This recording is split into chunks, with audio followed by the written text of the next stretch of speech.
Hello, I'm back. I exiled myself for the last couple of prediction panels because they were very striky matchups, and I'm like, oh, I'm just a wrestling guy. I don't want to talk about strikers. No one's gonna respect my opinion. Then I remembered, like, I'm the boss, man. I can do whatever I want. So yeah, here I am. Deal with it. And we're gonna talk about a very striking matchup. That's the main event of UFC 257, Conor McGregor versus Dustin Poirier. It's a rematch. And if you didn't know, Conor McGregor did win the first fight by knockout in the first round. But maybe that matters and maybe it doesn't. You're going to find out today, the day that you're listening to this. I can't predict when that will be. But yeah, I have a very talented and knowledgeable panel with me, but we just lost Ben. So the panel has shrunk. He's back. But yeah, we got our fight site staff, Shiram Raleigh-Darn and Ben Cohn. And we also have, as usual, Dan Tom, who mostly writes for MMAJunkie. Dan, what else do you do? You do a lot of stuff. I also work for a betting site for you degenerates out there, linemovement.com. And then you can also find me on the Protect Your Neck podcast if your ears have the space and capacity. Nice. Yeah. I never know like which things are connected to which and if they're separate and things like that. So it's good to have it all laid out. But yeah, you can follow him at Dan Tom MMA, which is very easy to find. And he's got a check mark. So there's no way you're going to miss him. And I recently found out that Dan is Italian and he's also Hawaiian. So it just really makes me think Hawaiian pizza. So I really associate those things together now.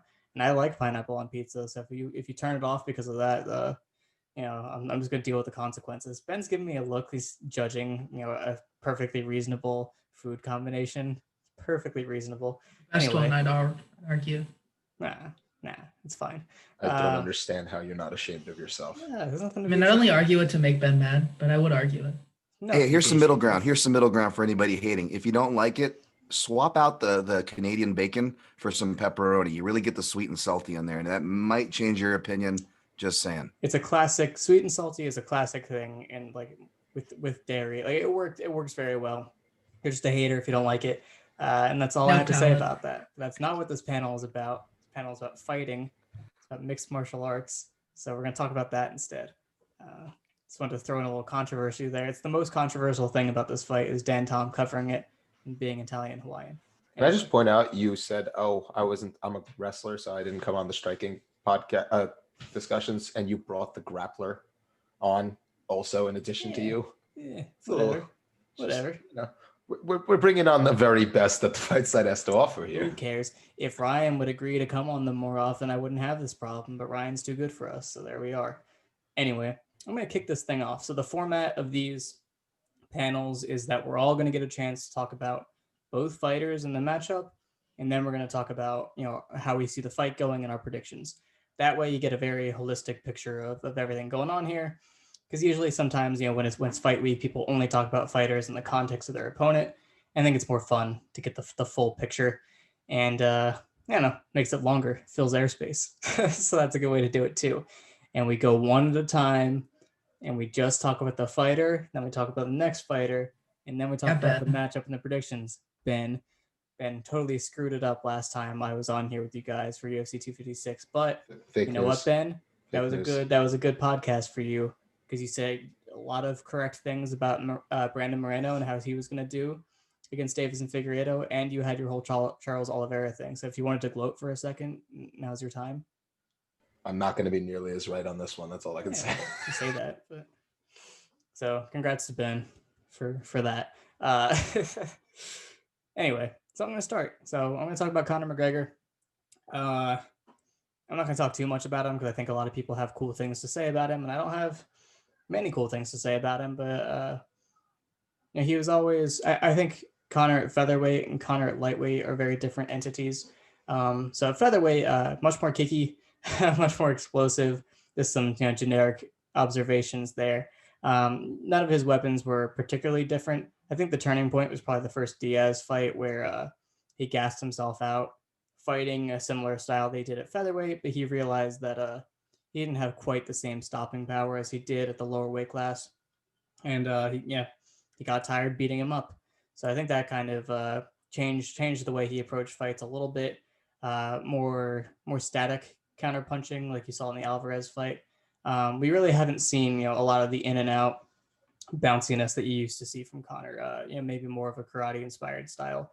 I think he kind of made a shift towards what could be considered more of a classic boxing style, and also coincides with his interest in professional boxing and that fight that never happened that he was interested in. Who even remembers it? Not me.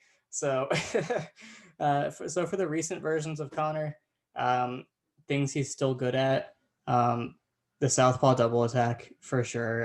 Aiden, our youngest analyst and one of our best, had a very good breakdown video on our YouTube channel about Conor's kicking game this week, and he made some good observations. One about the southpaw double attack, how the threat of Conor's straight left causes people to slip offline or just get hit by it.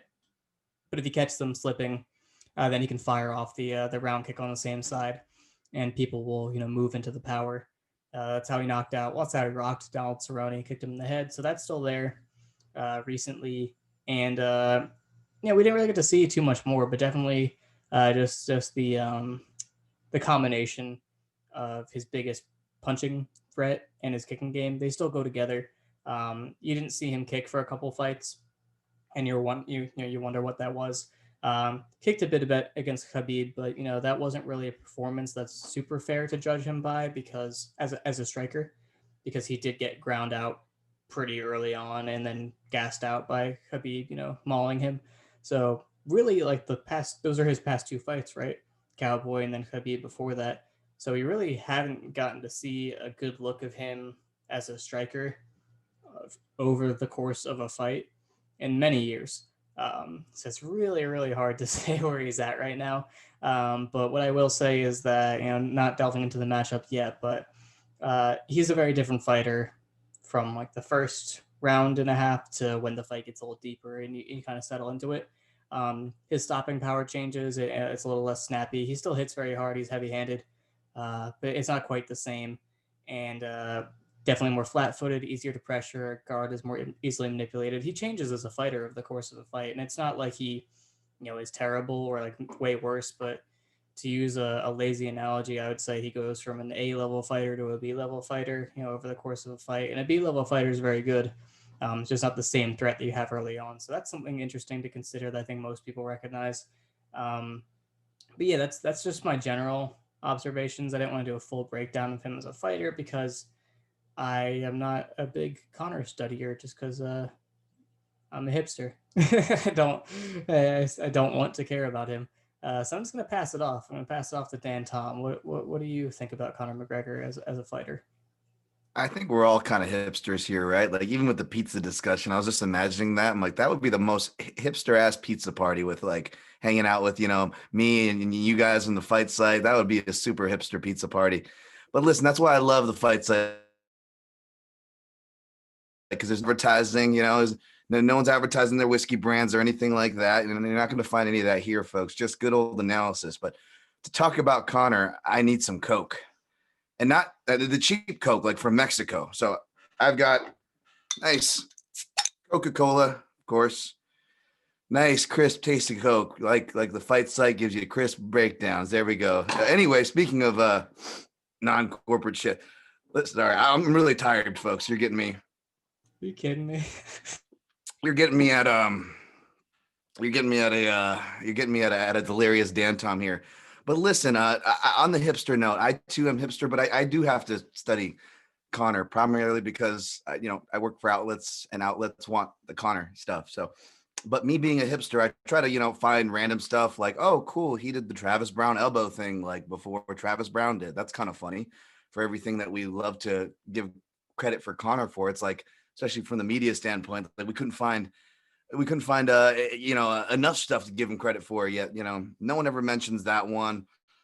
His kicking game, which I didn't go check out yet, but y'all, if you haven't yet, go check out that article there on the fightsite.com about Conor's kicks. I still have to write more about him this week, so I have to have my filter like somewhat turned on. Otherwise I would have checked that out, because I'm sure it points out all the great points that Conor is not just, a boxer, not just like a one-handed bandit like people accuse Darren Till or Cotton Till, however you want to call him now these days, right? he actually has a kicking game, and he uses it not just to steer or try to even, hurt when, if you look at compared to like the Seaver fight where, the type of kicks that he's using, as far as really sitting into him, and they're not really like hard tie kicks. They're kind of more of his karate style hybrid, which usually lack in the power. And I'm a karate guy. I'm just calling the truth for what it is. Right. But he has all these kind of different variations, or how he wants to move your guard up. Or he'll pick off. He does his homework. That's the one thing that I kind of got the most from my most recent studies on having to go and refresh myself, because the guy only fights 2 MMA fights in 50 months. So you got to refresh yourself, right? When you're talking about those time spaces. And something I really do got to give the guy credit for, though, is he really seems to do his homework. Like when he does focus on something, like he seems to be really, he I don't want to say, smart, but he knows how to apply himself, like you'll look at like the fight with Seaver again, and you can kind of tell like he went back and watched what did Cerrone do with him, and then when he fought Cerrone, it's like, okay, what did Benson Henderson do to him? And you see him kind of take these little things. So those are some cool little things that maybe he doesn't get credit for because he's so darn polarizing.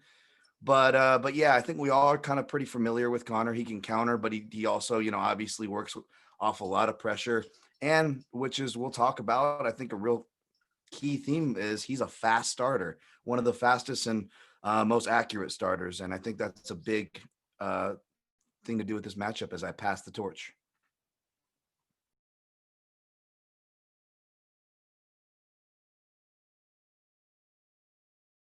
You passed the torch, Yeah. Jerome. Take the torch. Yeah, I wasn't completely aware of the order, but I agree with the fast starter thing. I think there's a couple of things that both you and Ed mentioned beyond just McGregor's normal technical game. So to start out with the technical game, because that's pretty much the point of having like separate things for each person. McGregor is he's pretty much the archetype that guys like Darren Till have tried to imitate quite badly in comparison to him. But he pressures his opponents back, uses the southpaw distance to draw out their attempts to cover distance and counters them for that. And if they're too easy to back up, he can work around their guard. That's where his accuracy helps out a lot. We saw that in the first Dustin Poirier fight, where Poirier's pretty static high guard got him killed pretty early because he was like ducking down behind it and Scott got behind the ear. So McGregor rather is very good at ripping apart static guards. He goes to the body pretty often when his opponent is against the fence. So that's one place his opponents don't want to be, and they know that, which is why they have a couple of stock responses against a southpaw, which is either circling away, where McGregor is very good at hitting that left hand off the inside angle, or to charge forward, where McGregor can plant and counter or hit that backstepping counter that he hit on Jose Aldo. One place where we saw his ability to counter guys who are covering distance badly is against Eddie Alvarez. And I think it's kind of tough to judge with Eddie Alvarez because he's got such a defined liability against that kind of opponent, where a long southpaw such as Dustin Poirier also found that, where Eddie would like cover distance behind these long double right hands, and McGregor it was way too easy for him to do that. But against other opponents, he's planning to counter too. Of course, the classic Aldo finishing sequence. He enforces distance with his kicking game, as you guys mentioned with Aiden's YouTube video. It's not just the round kicks to play off that straight left, it's also the kicks to the legs, the long linear kick, the low line side kick, as well as the teep that he took apart Chad Mendez with. So all of that, I think McGregor's game, people have a pretty decent image of it generally in terms of, what it looks like. But overall, I think it's a lot deeper than people give it credit for, considering his reputation for quick knockouts. And that generally comes with like, he starts fast and he has power. That's McGregor's game. And that's a big part of it. But obviously, he's a lot deeper than people give it credit for. I think the issue that I have with both the fast starting and the fact that McGregor hasn't figured out an elite opponent since literally the Obama administration is that those two things tend to kind of have a little bit of a correlation. McGregor's best performances against Aldo and against Alvarez were actually off very quick turnarounds. So against Aldo, it was Mendez at 189 and then Aldo at 194. And against Alvarez, it was Nate Diaz 2 at 202, and at 205, it was Eddie Alvarez. So it tends to be a pay-per-view a month, so 3-month turnaround, 5-month turnaround approximately. And right now he's on 13 months, which means I think McGregor's ability to make those really quick reads, it's something that I think has benefited a lot from him being in there more often than an elite, very popular fighter tends to be. And combined with the way that he's living, all that Mexican Coca-Cola and money to buy watches with people having sex on them and yachts, I kind of struggle, but there's also a question with Poirier that's like literally the exact opposite. So once Ben's back from his fridge, I'll pass it off to him. But yeah, that's pretty much my read on McGregor. He is very aggressive, very fast starting, and it's going to take a decent effort from anyone to beat him, assuming he still is who he is. Ben? So then it's Connor. Then you can talk about Dustin, but not the matchup. Sriram already got it right. I don't know why you're repeating yourself. Dan, you said it best. We don't have any corporate sponsors. However, we do support our small businesses. Try Ben's Beef Jerky today. So Conor McGregor, one of the things that, I did go back and watch like the first fight with Poirier for this. And there's a couple things that in Conor's featherweight career, which you guys pointed out, it was a very different fighter. His application of his style, while he had the same archetype, he had the come forward pressure fighter who likes to get you to lead so he can land those big counters and kind of peck away at you with these long strikes. That archetype was still there, but there was a significantly more volume. I wouldn't say necessarily that his gas tank was better, but his ability to throw out more volume and make you more tired than he became was there. And once moving up to lightweight and I guess technically welterweight, that's not the same. And he's not the same fighter anymore. He's a different, he's more mature in the way he applies his style as well. He'll still come out fast like we saw with Cerrone, but I also think that a portion of that was knowing that he could get Cerrone out of there pretty quickly, just based on one, Cerrone's physical state at that point, and B, two, Cerrone's a slow starter. It's kind of pretty straightforward. The southpaw double attack is obviously still there. He utilizes it extremely well. It's how he finished Cerrone. And it's been a part of all of his best performances. I do think that the thing that I think makes him, like you said, so successful is that in his best performances, he had those quicker turnarounds. And someone who comes out fast and tries to get his timing immediately, you kind of need those quick turnarounds so you don't lose that feel. That being said, even when he does kind of like have longer times off, we've still seen him be able to apply that regardless. The Khabib loss, I got to take that out of the equation because Dustin doesn't even remotely resemble him, and nobody does. The first Nate loss, I don't think he had any trouble getting his timing. I think he just blew his wad. And then the second Nate fight, which was after a pretty long, it was a longer turnaround than some of his other fights. And he, again, same thing. He came out really calm and collected, but with the same archetypal style of coming forward, pecking away at range, getting his timing, landing the big shots. And I don't think there's too much more to add to that. We kind of all know what Conor is. Everyone's kind of seen him. There's been 1,000 breakdowns of his. Aiden's is the best. Go check it out, please. So that's kind of my read, is that he's just a more mature, slightly pared down version. He's not throwing nearly as many spinny kicks or stupid things that he used to when he was at featherweight.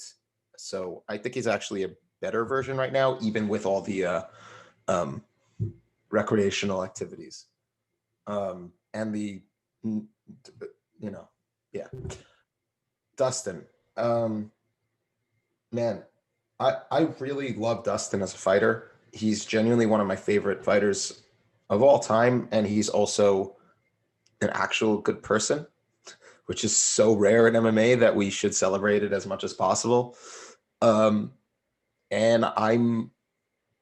I love the developments that we've seen from his move up from featherweight. Like a lot of the elements that he had at featherweight are still there. The combination punching, right? That's not only there, but it's actually way better and more effective now. And he's much better at picking his shots and also being more defensively sound for the most part. Hooker fight notwithstanding, first 2 rounds of the Hooker fight notwithstanding, he's become much more adept defensively while also maintaining that offensive aggression and barrage that he's kind of known for it, and he's improved upon it. I think he's a much smarter fighter now. We've seen him bring out some really, really excellent game plans. For example, the Gagey fight, he fought that fight, I wouldn't say perfectly because he ate a bajillion leg kicks, which technically was part of the game plan, but all right. But he had hair trigger counters on every single one of those. And that was one of the best performances we've seen from him. We've seen him come in from that second Alvarez fight and look not only amazing, just like he did in the first round of that Alvarez fight, but he looked even better. He took away a lot of the mistakes that caused him to kind of not lose that first fight, get cheated out of winning that first fight. So as a fighter, he's improved tremendously. There are still problems with his style that do cause issues.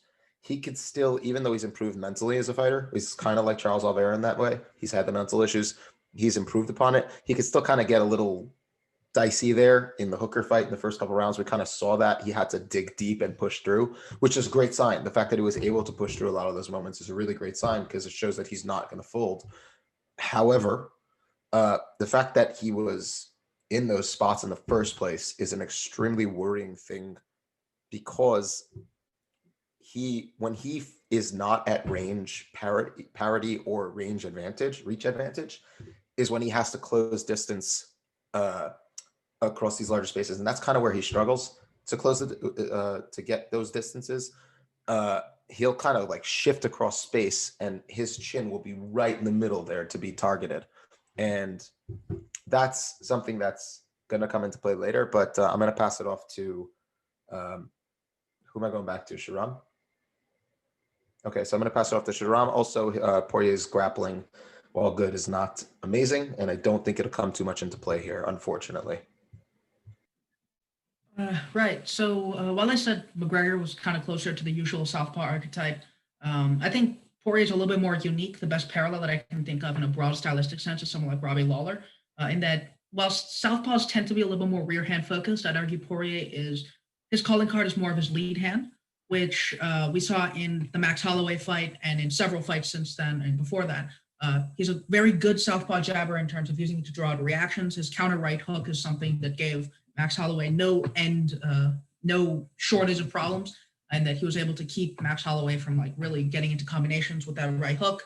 He's a fantastic combination puncher on the inside, and his defense is, I think it lies somewhere between overrated and underrated in that there are a lot of things that he does very well, but it isn't as reliant on distance as that of a lot of fighters, especially southpaws such as McGregor.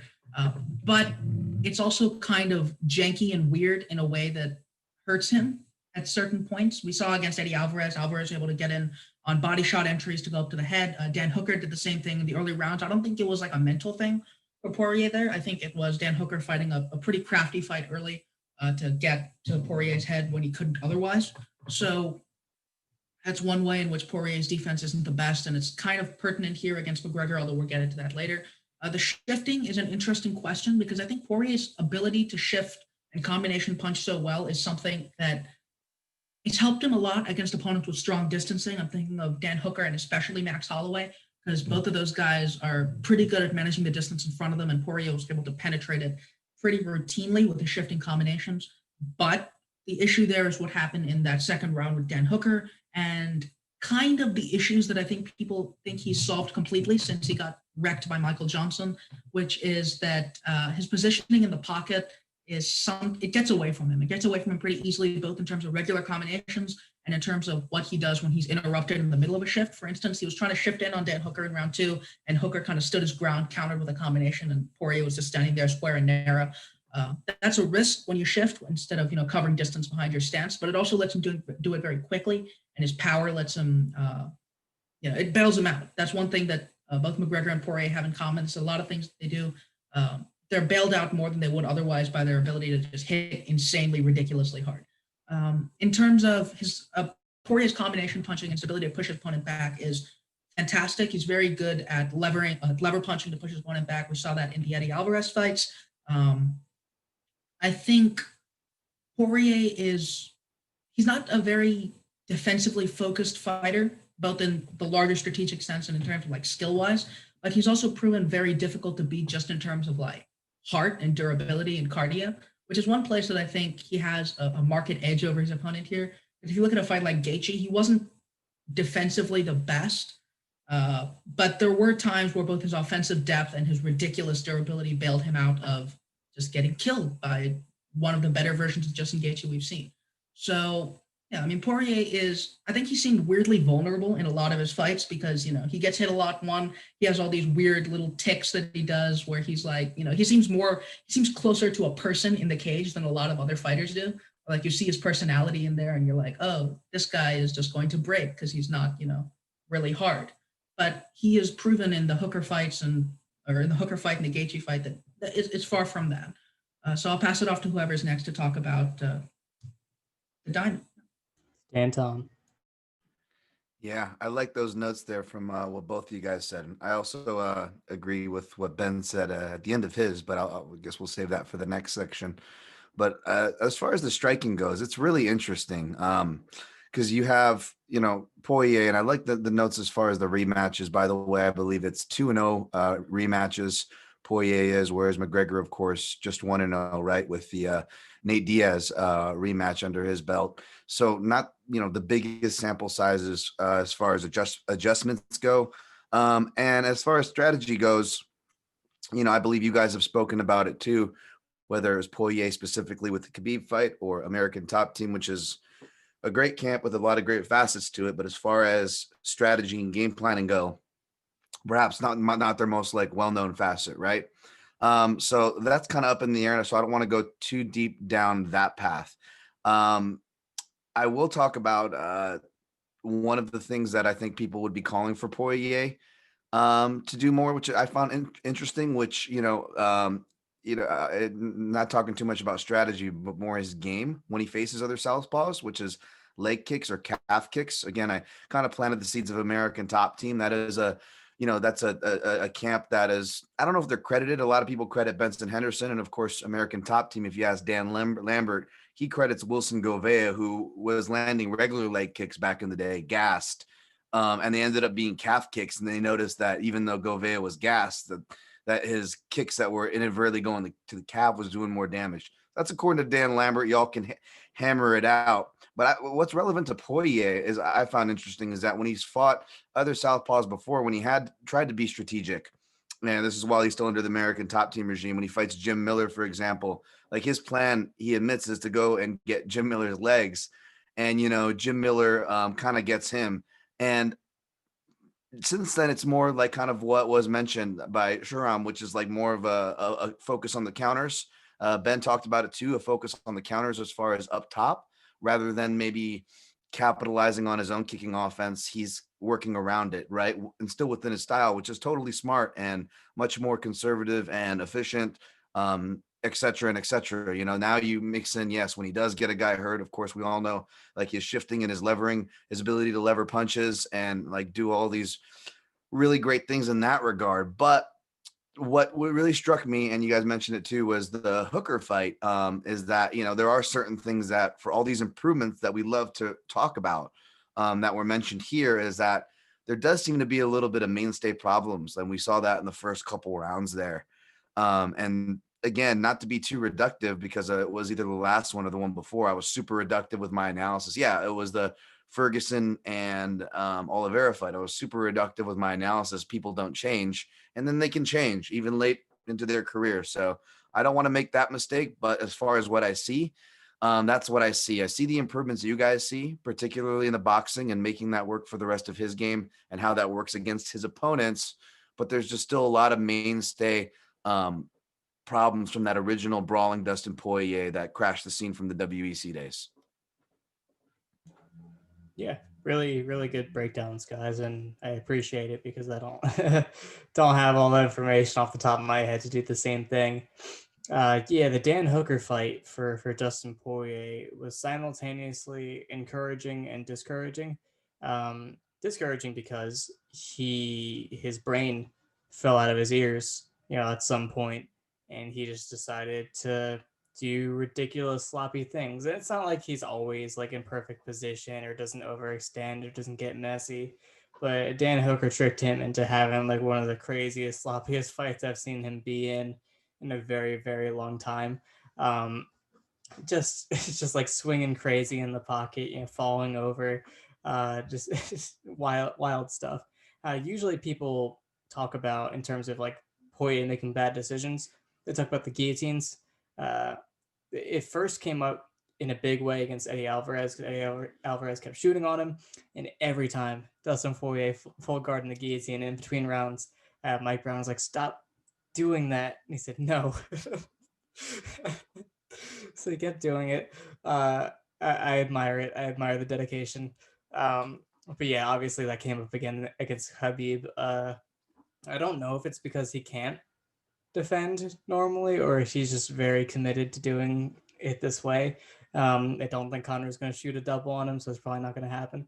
But him and Hooker ended up shooting on each other a bunch, and I'll get to this later when we talk about Hooker versus Chandler. But oh my god, that fight was horrendous. When they started wrestling, it was really bad. They were both sloppy and gassed, so it's hard to judge too much. But it was just a beautiful mess of a fight. If you were just watching for entertainment value, awesome fight. If you're watching for Dustin Poirier to be like a better version of himself or like better than before, it was a nightmare. It was a total nightmare. But you know what was good? In spite of all of that, he took all the shots. He took a bunch of shots. His chin looked good, and his cardio held up. He definitely out cardioed Dan Hooker, who doesn't have bad cardio, but he's capable of gassing. Ben thinks he has bad cardio. He has average cardio, but yeah, Dustin gassed him. So the attributes are still there for Dustin Poirier.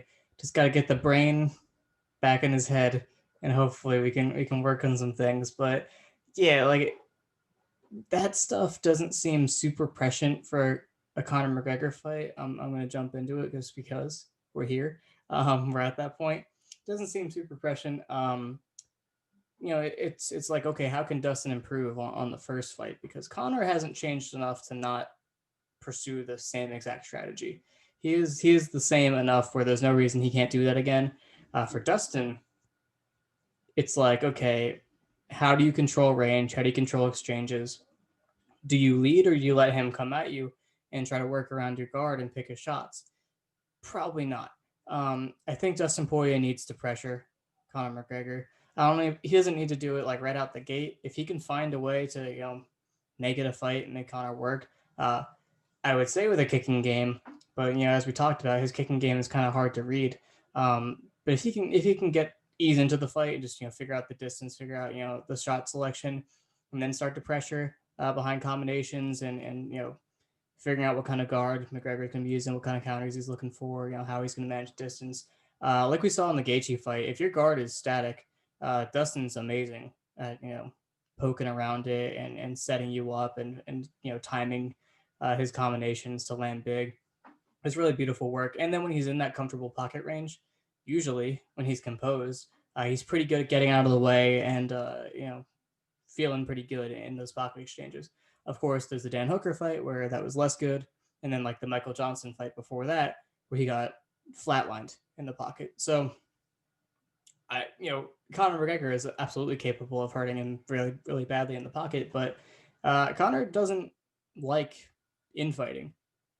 He's a good clinch fighter, and now he's got those shoulder strikes, but that's not sustainable long term for him. He doesn't in elbows. He doesn't like doing that a lot. He goes super hard in those positions because he wants you to go away. If you remember like the Nate Diaz rematch or like the Nate Diaz one fight, that was Diaz walking him down, behind like a high forearm guard and just making him keep throwing and Diaz just making sure he didn't take a lot of it super clean. Of course, Diaz did take a lot of those shots super clean, but he's a chin bully and a cheater, so it didn't matter. So that's not like the exact strategy that Dustin Poirier can pursue. Like I believe in his chin; it's a good chin.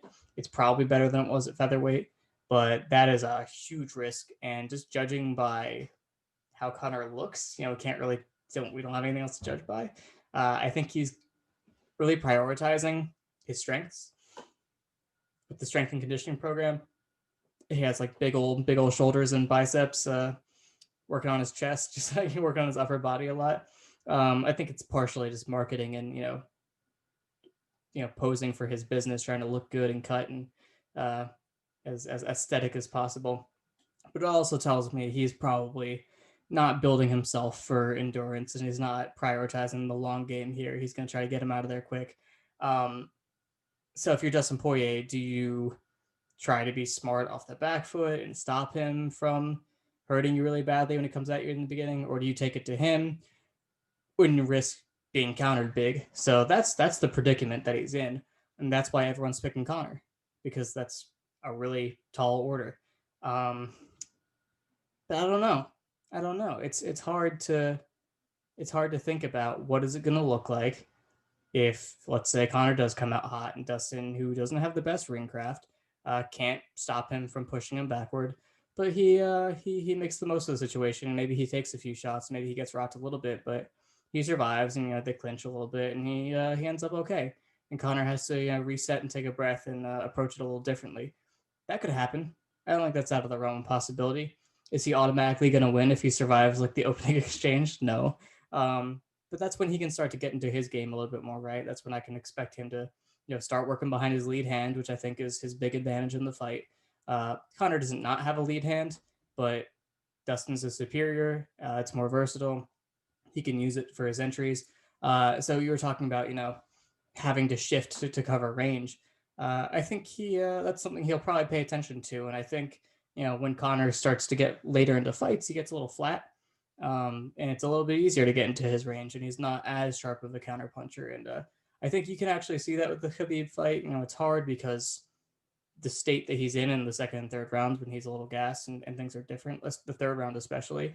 Okay, you can't say he's going to get him exactly that tired from whatever striking fight they're going to pursue, but it just shows what the next lower gear looks like for Conor. And I think I could totally see him,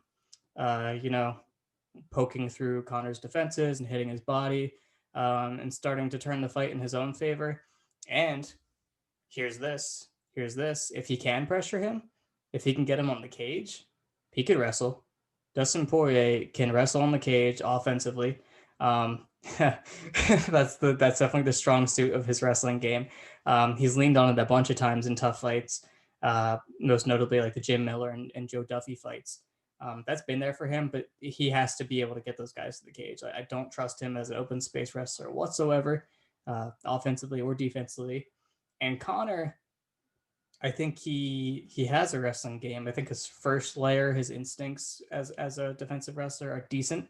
But I mean, like, you look at the Nate Diaz fights, and Diaz is like getting in on doubles in the cage, later on, and making him look bad. And I think he gets lazy and sloppy, and his form falls apart when he gets tired. Dustin, of course, gets lazy and sloppy at other points, but he's built for that. That's what he does. So I can totally see how Dustin Poirier can win this fight, and I said I was gonna do this just to manifest the win. So just for the manifestation of the win, I'm gonna go ahead. I'm gonna pick Dustin Poirier. Maybe a decision. I don't think he would finish him, but I think maybe this fight gets a little messy, and that's kind of where Dustin Poirier lives. So I'm going to go ahead and pick him. Why not? Totally possibly he gets knocked out in the first round or two, but I don't know. I'd like to see what happens later, so I'm going to hope for it, and I'm going to pick it. How about you, Dan? I love the balls of the Poirier pick. So I'll kind of pick up from that as I give mine to a pathway for Poirier. I teased the leg kicks as far as two things I think people are going to call for on surface level to somewhat below surface or whatever. Just the general call will be wrestling and leg kicks. I don't think wrestling will have play because I completely agree with Ed as far as he has to get his opponent pushed to the cage. And the big cage and Conor McGregor's footwork and countering ability, I think that's a big ask. He's going to give away way too much and may play into those early pitfalls, if anything, if he tries to get after that early and doesn't allow it to appear, I guess, or semi-organically is the word. Then the next would be the leg kicks. And again, we've seen it not only reversed on him, and he's definitely vulnerable himself. That is Poirier to the leg kicks. We've seen, we've seen a calf kick change the course of a fight. We've also seen, the Henry Cejudos of the world come back from calf kicks and whatnot. So I don't know if I'd be really too even dependent on that. Although I do believe that leg kicks and range attacks would be helpful, because I think that trying to counter and turn it around, a la like Max Holloway, obviously Max and Conor are different fighters, but I think that would be Poirier's best chance because of that check right hook. We're mentioning it, stifling. I forget which match. It was a southpaw versus southpaw matchup that one of you guys just referenced, but I was just thinking of Valentina Shivchenko versus Holm, which was a southpaw versus southpaw matchup. And I will pat myself on the back here. I called for the check right hook in my breakdown before that fight, that was going to be the key punch. It happened to be so, because not only is it something that you rely on as a southpaw to kind of stymie things up, that seemingly works on both stances. But it's one of those things that you don't see there, kind of lines versus circles. Again, McGregor can throw circles when we're talking about kicks, but he's more of a feint and straight line. Whereas, I believe Sharon was pointing out, whereas Poirier, he's more doing it off of volume shifting, which, a more a risky method, obviously, right? As is shifting attacks and other things that Poirier does with his inherent aggression. So there's a little bit of give and take there. But if Poirier can sit back, maybe be patient, sit down on those check hooks when McGregor commits, or when McGregor thinks he has the lane, then perhaps he can surprise him there. Maybe even, McGregor is durable. People forget too. He doesn't go away easily in that regard. It's more of a cardio attritional thing. But yeah, if he rocks him just enough, then all of a sudden, hey, that takedown we just talked about, all of a sudden that starts materializing, right? So that is the I think pathway for Poirier, but I'm going to pick McGregor in the first round because, again, I was just thinking about the southpaw dynamic, and I know a lot of practitioners and even fighters. Shout out Zach McCoskey. He's probably the perfect person to ask this. Zach, feel free to weigh in, because I feel like if you're a southpaw and if you fought or at least competed and had some serious sparring and have serious sample sizes to pull from, I know y'all can understand me here, but for whatever reason, when southpaws get with southpaws, like I always argue, everyone always complains like, oh, I got to pair with the southpaw in drilling. And you get tired of hearing it, every time in boxing class. It's like, motherfucker, southpaws hate southpaws more than y'all. Okay. You orthodox people need to relax. Us southpaws hate southpaws more than you do. And not for drilling. For drilling, it's great because we finally get to drill without having to reverse engineer everything the coach is saying. But in the sparring sense, it's terrible. And one of the strikes that just feels so blind. It feels blind to me defensively against a bunch of different opponents, different stages of my, practitioner, whatever F you want to call it, which is nothing, sure. But also when I would throw it, even guys that I had no business hitting and would kick my ass in every other facet, which was most everybody, that shot against other southpaws was just something blind. And sure, McGregor in the first fight, he feinted out Poirier's defense before he hit it. Like, yes, there were things technically at play there, but there's some kind of blind spot for that left hand in these southpaw for southpaw matchups. So to go against a guy like McGregor in that kind of a matchup, and you're not going to be taking him off the feet in the open, like Ed said, I got to go with McGregor round one. It's fair. It's fair and kind. It's just funny. I just heard it from your breakdown for Dustin's path. It's just really funny how often, like, maybe if he fainted, that changes the whole thing. Every single matchup is like, what if he did feints? It's too much. It's too much to ask. All right, Sharon, you're up. Yeah, I think so. I'm going to start out by saying I'm going to pick Poirier for a lot of the same reasons that Ed is, mostly to manifest it, but that doesn't work ever with me. So it's probably a bad choice, but it's also one that I'm going to stick with. That said, just, kind of assorted observations, I guess. I think Poirier is going to struggle with the distance a decent amount in this fight, just because we've seen Poirier as, I think it was Ed who mentioned the ringcraft issues for Poirier. I think the thing with Poirier is that he doesn't really have a clear image of what he wants to do in terms of ringcraft. Like, he pressures if you give him the front foot, but if you make him take the back foot, he's going to be like, okay, I'll take the back foot. And I think that's the issue that he had against, for example, Khabib Nurmagomedov, where Khabib was, I want to move forward and get you on the fence. And Dustin was like, okay, I'm going to have to outfight, just assuming that he's going to have to outfight and, working on staying long from there. And I think that's an issue for Poirier against McGregor, because as I mentioned before, McGregor's fantastic at taking an opponent apart against the fence. Poirier's guard is pretty good in that sense, but it's you don't want to give McGregor opportunities there. The counterpoint there is I think the Gaethje fight, but against Gaethje was fighting at a much shorter range than Conor McGregor. Gaethje was able to walk forward with his high guard, kick Poirier up, and he was trying to play kind of a cruder version of the pressure counterpuncher game. But the difference is that Poirier could just jab, get Gaethje's high guard up, flurry on him like a lot.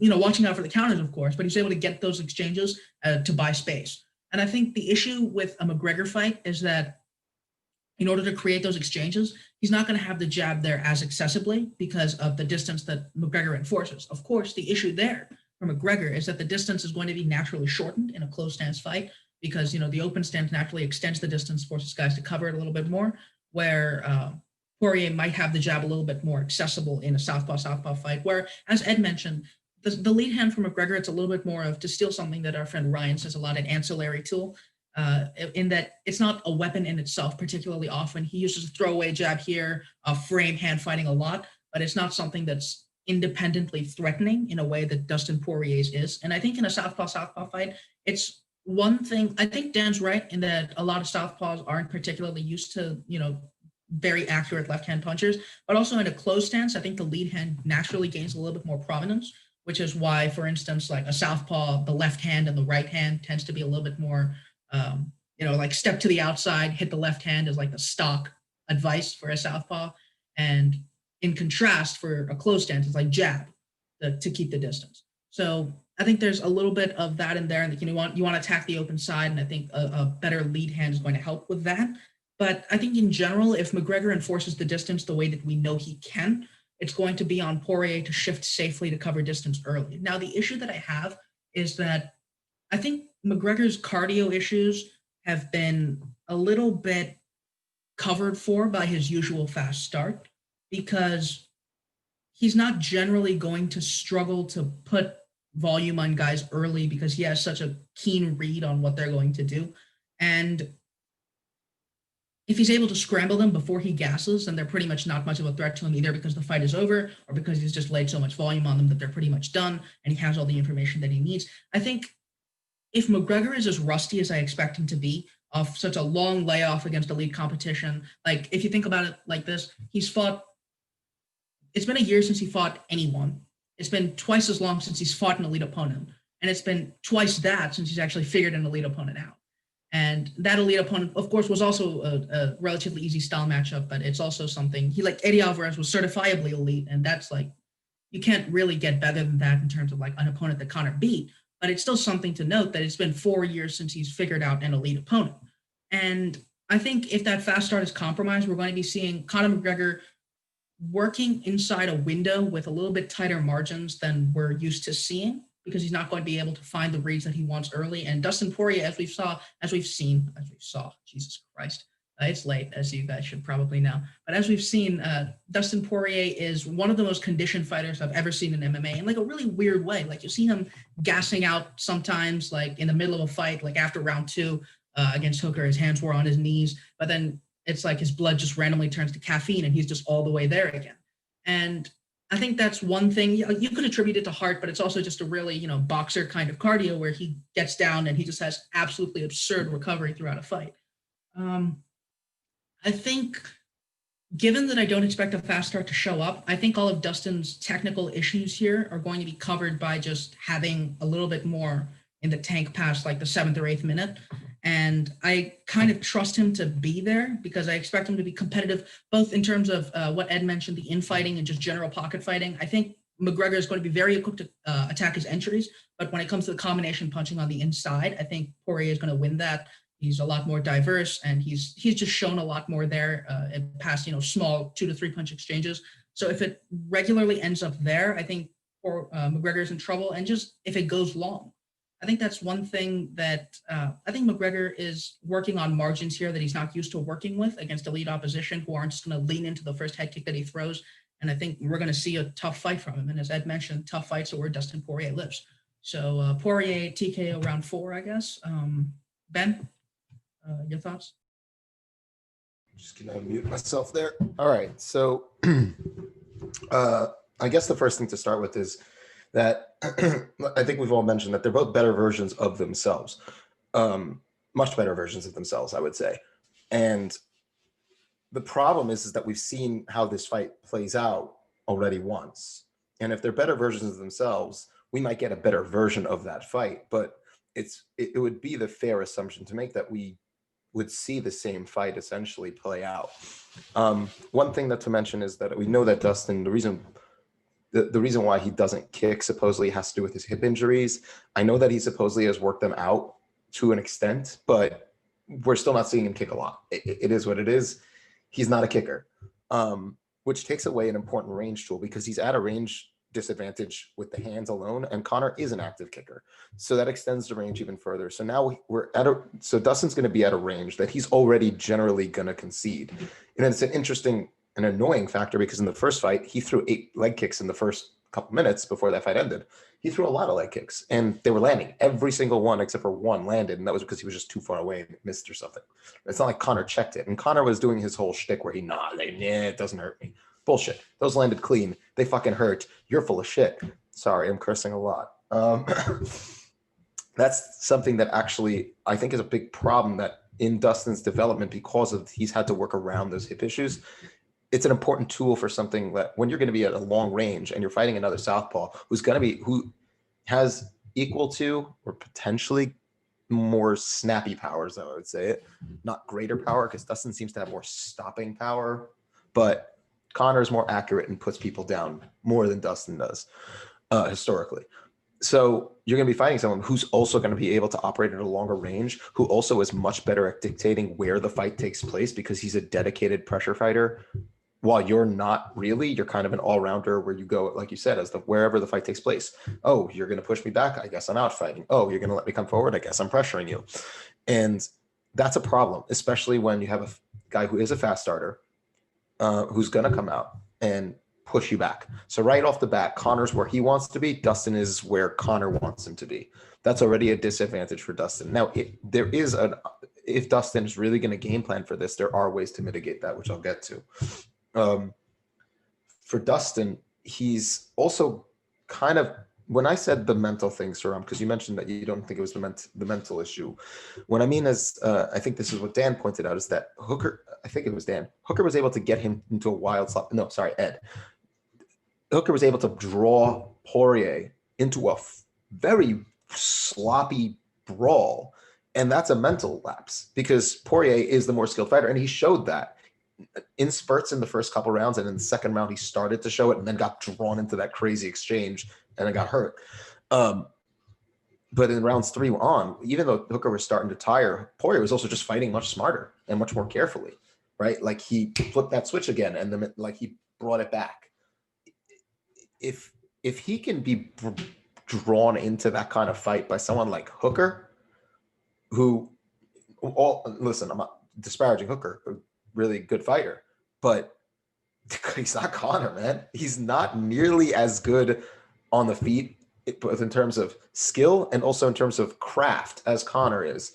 And I don't see from that perspective alone how Poirier is going to be able to get past that. Now to talk about what Poirier would, I think, in my opinion, have to do in order to beat Conor. Because I'm removing kicking from the equation simply for the fact that he just doesn't do it. I'm not going to say you have to do something you don't do. If he starts leg kicking, awesome. That changes the complexion of the fight, in my opinion. If he's just an active kicker, great. What he does do is I think he throws those nice little, like, they're not front kicks. They're kind of come out at a weird angle, but they're also, you know what I'm talking about. So I think he really does need hip surgery kicks. Yeah, hip surgery kicks. I don't think he can. I think he cannot 100% concede kicking range to Conor. If he's just going to let Conor kick and not return fire, that's bad. He does have to throw kicks to the body. And again, with Conor's, perceived gas tanks issues, it's not going to hurt to hit him a lot in the body, especially because, again, so there's that. I think he does need to use that. When Conor is going to come forward, if he's going to allow Conor to come forward, he's going to need to create collisions near the fence. And what I mean by that is stay safe defensively, block your head, really block your head. Force Conor to lead, because we do know that Conor wants you to come to him so that he can land that step back left hand, whatever it might be. His leading shots are usually those longer range kicks and stuff like that. If he could force Conor to lead with a big strike, he can create a collision that causes a clinch, reverse because he'll be backed up towards the cage, get it to the cage and start to wear Conor down there. That I think is a viable option for Poirier to utilize if that's something I think he should do. The problem with Poirier's style is that he is really at his best, again, assuming the mental game is there and he's on point, he's amazing in combination. The way he, pokes around the guards, the way he's able to land these just brutal shots. He mixes in really nicely to the body as well when it's there. But Conor's not going to be there for it. He doesn't want to be in long exchanges. The last time he did it, he, like I said, blew his wad against Nate Diaz. And how did that turn out? He got choked. So I don't think Conor's really going to be interested in hanging out in the pocket with Poirier. He's going to be at the edge of pocket range, if anything. I don't think at the second he's in those kind of like closer than I can hit you, but you really won't be able to hit me, I think he's just going to back out. That will give opportunities for Poirier to pressure. When Conor's backing away, Poirier has to continue to force the issue. Not necessarily with his strikes. I'm talking about with his footwork. Because if he comes forward too aggressively and starts to like just wing punches like he did with Hooker, Conor's going to kill him. He's going to have to come forward smartly and just slowly but surely push Conor back if Conor's going to be doing that back away to avoid the pocket. Keep forcing that issue where we're still in pocket range, we're still in pocket range, we're still in pocket range. Keep forcing Conor back to where he's uncomfortable. I don't know if Poirier is going to do that. I think that if he's in pocket range, starts winging punches, if he's in pocket range, God damn it, Dan.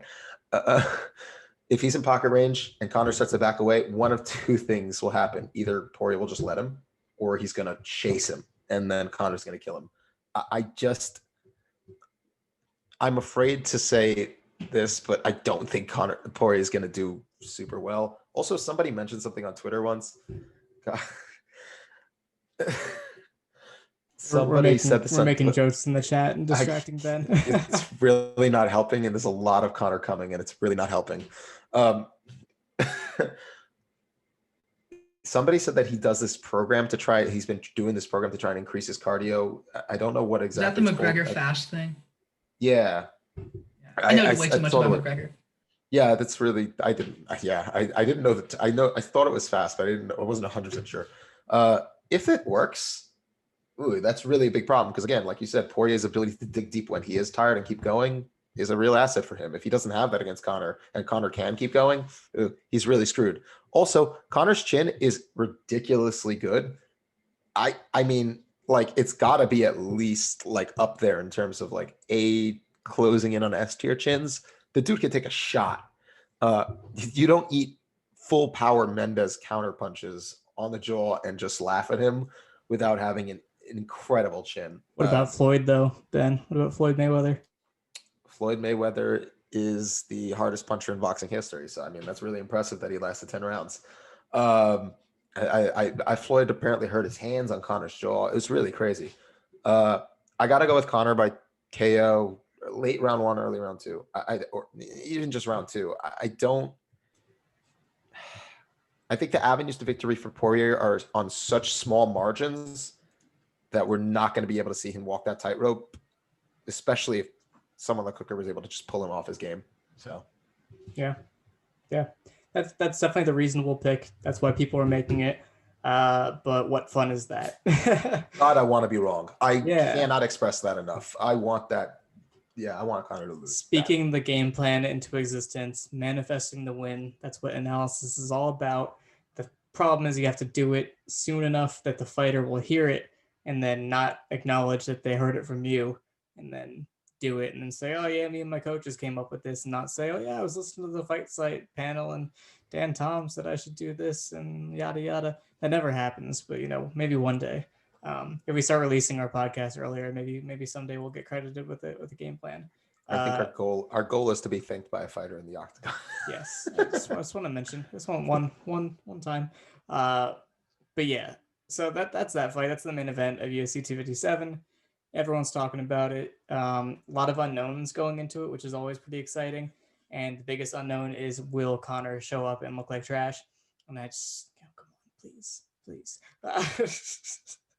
If you're a Conor fan listening, I'm sorry. You understand. No, we're not. You understand We're not why. sorry. You know what he did. So there you go.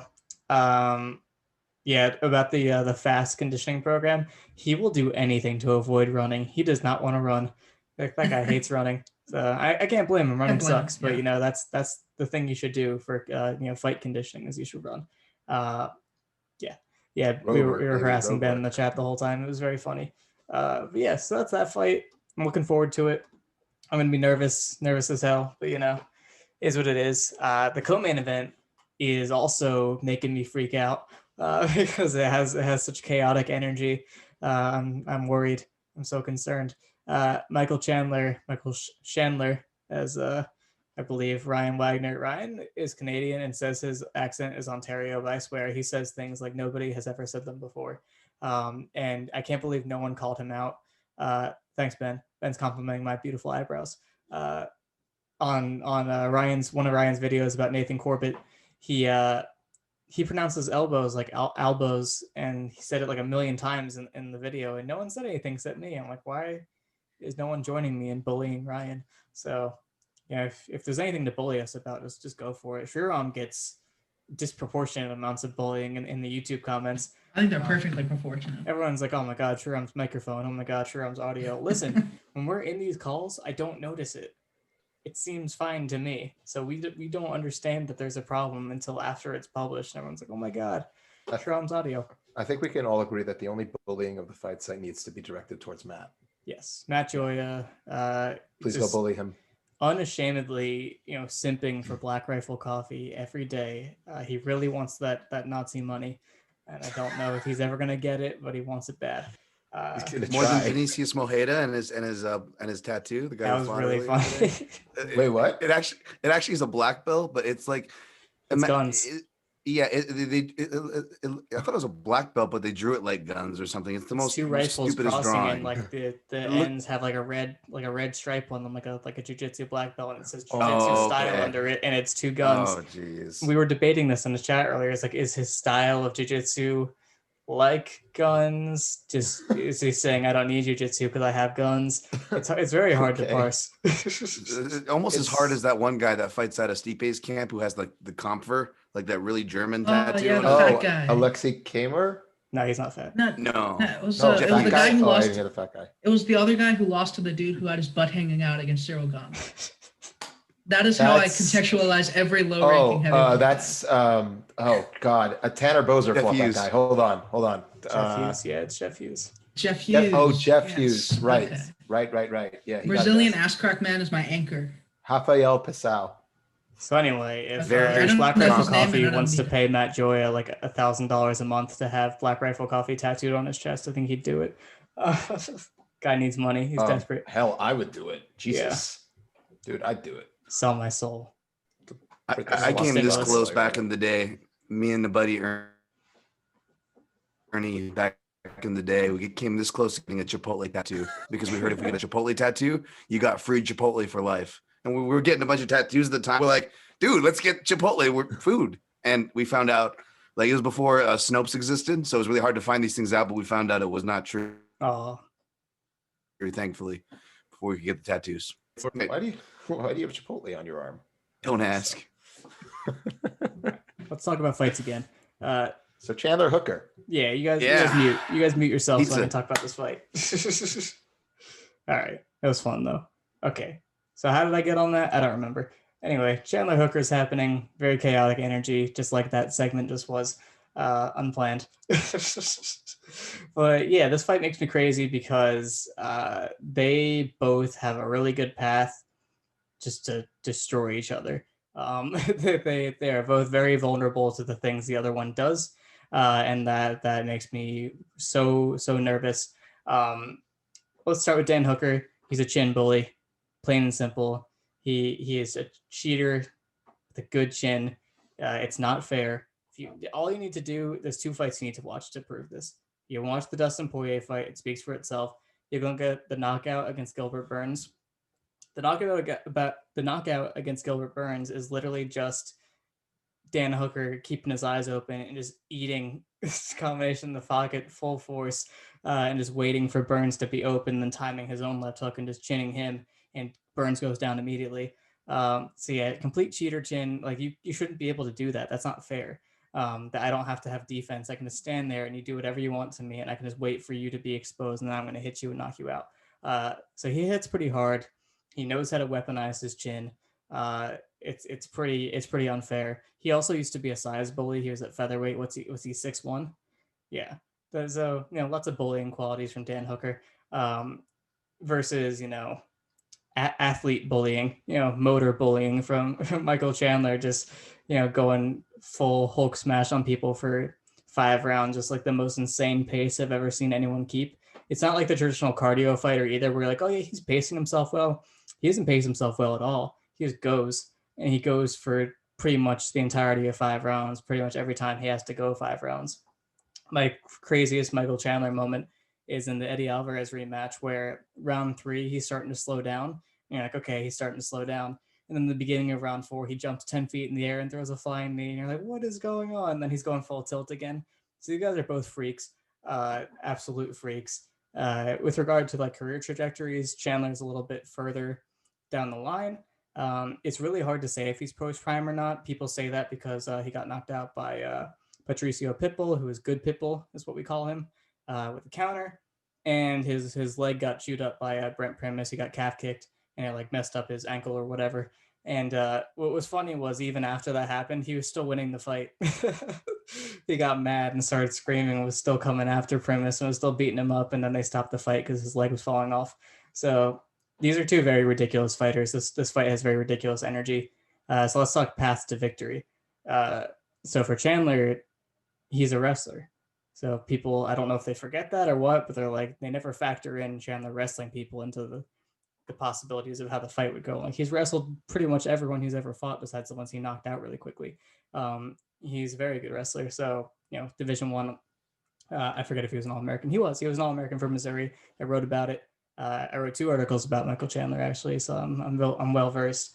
And he's got really nice craft. So he pressures super hard, which is harder to do in the circular cage in Bellator. Just because there are no corners, so people can just run around in circles. So he has to get really, really dialed in on his pressuring weapons, like round kicking and left hooking, things of that nature.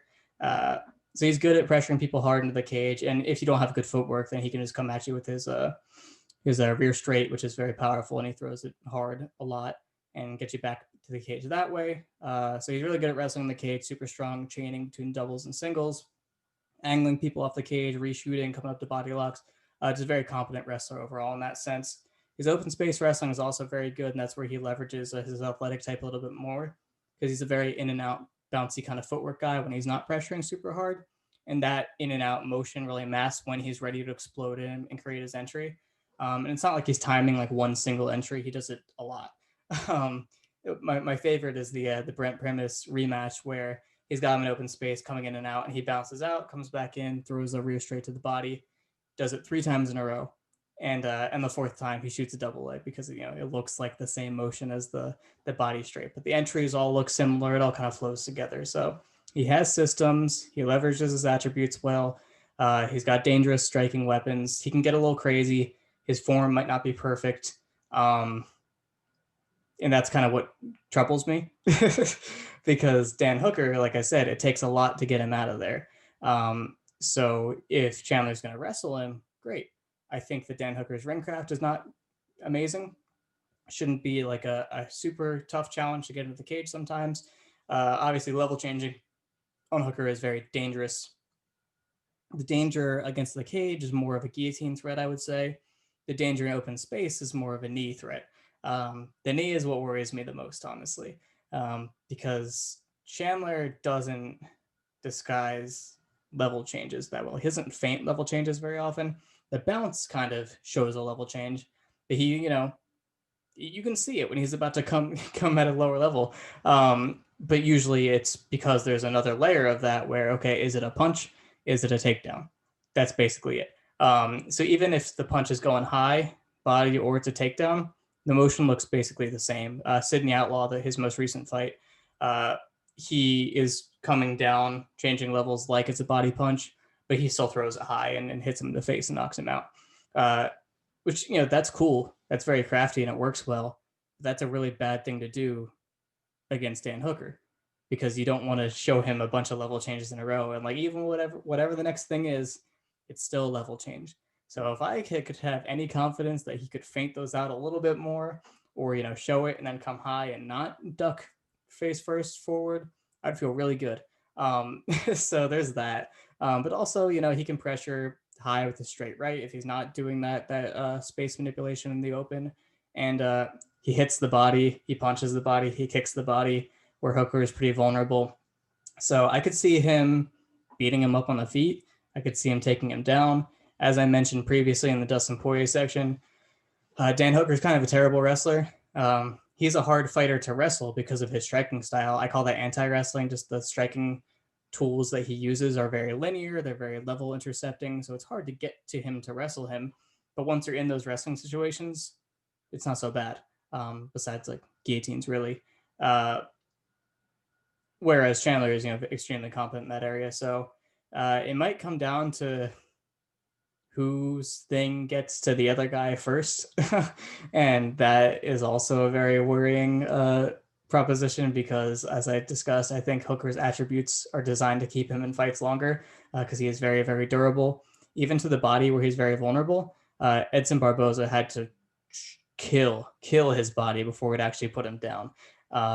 So that stinks. But, even notoriously bad kicker Dustin Poirier was kicking up his body, and Chandler is a very committed, very forceful body kicker. So I could see just the explosion and the committed, ferocious attack being a lot, and getting Hooker to the cage and opening up the wrestling and opening up a lane for like a relatively non-violent decision for Chandler. And I could also see him having that same thing and then ducking into a knee or eating a bunch of jabs to put him off base, and then he gets hit with something else and it snowballs.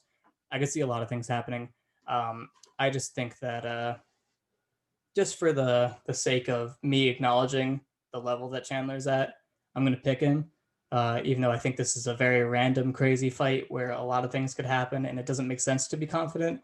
I'm going to just pick Chandler just as a sign that I think he's good and that he should win fights in the UFC. So that's the only reason. And I'm going to pass off to Dan, who has trained a lot with Michael Chandler, so I'm sure he'll have a lot to add. Whose thing can get to the guy first? Can we call this podcast either Whose Thing Can Get to the Guy First or Connor Wants to Come from Ben's analysis? I think that just would be a great name for this podcast. Fight Site, UFC 257, Whose Thing Gets to the Other Guy First? Or Fight Night, UFC 257, Connor Wants to Come. Just throwing it out there. I'm a published author, Dan. I choose my words very deliberately. It's very true. I like this matchup. There's a great breakdown of the matchup. I agree with a lot of what you said, particularly about the in and out portion, as far as like that's how Michael Chandler, full disclosure, I did ask Ed if Ryan was going to be on so I could get some Chandler action in my life. Shout out Ryan. But Chandler, he does go in and out. I think that works well for him. I do like that he's been doing kind of a shift to southpaw thing as opposed to like trying to fight outright from the position. One, because leg defense, I think that's another thing, is Hooker going to kick at his legs, kick at his calves? We've seen that before, obviously, with Chandler being susceptible to that. So I think that having that option would help. And even if he doesn't do it a lot, and even if maybe they're suspecting it coming because he just got that left-handed knockout off Benson Henderson, right? It's probably not the worst idea in the world, because something I noticed when I was watching tape ahead of the Poirier-Dan Hooker fight was that Hooker didn't face a lot of southpaws, but whenever anybody from any weight class, even like Maximo Blanco, like whenever anyone went to southpaw, they had their best exchanges of the fight, even if they lost the fight, clearly. They had their best exchanges whenever they were in southpaw. Maybe that's a bad read. Maybe that's a read that aged out over time. Although, again, it was a lot of the rear left hands that was kind of getting through for Poirier as well. So I wouldn't hate it if Chandler, did those things. But obviously, the knee is going to be the big X factor, right? Because he's the perfect height.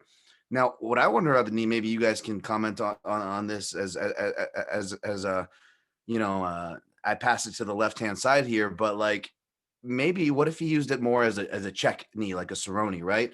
Because not only is Hooker of a similar length of Cerrone, but when I've done the dive so much on Cerrone as we all have, right? We all know him fairly well.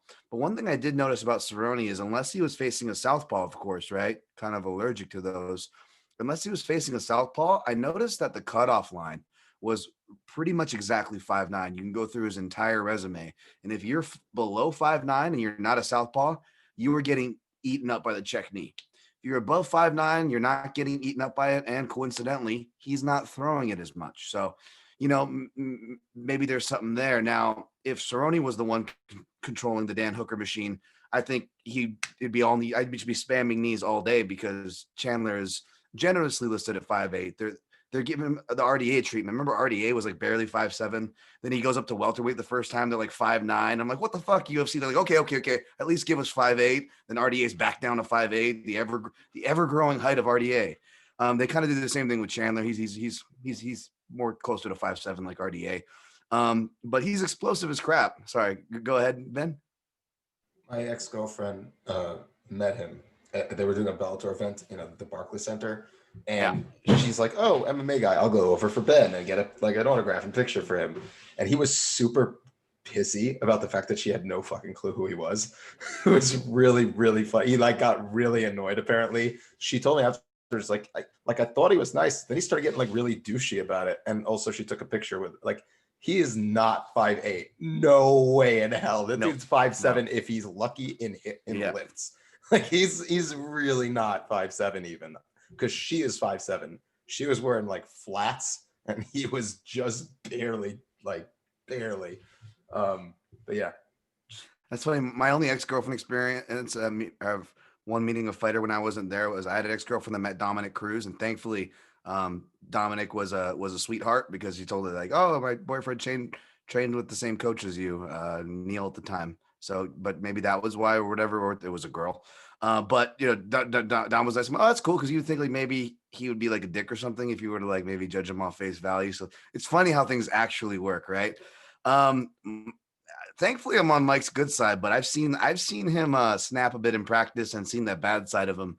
And I'll save stuff for the gym where it belongs. But he's got a side to him that I would not want to be on the other side of Chandler. That being said, I'm going to take Chandler in this fight.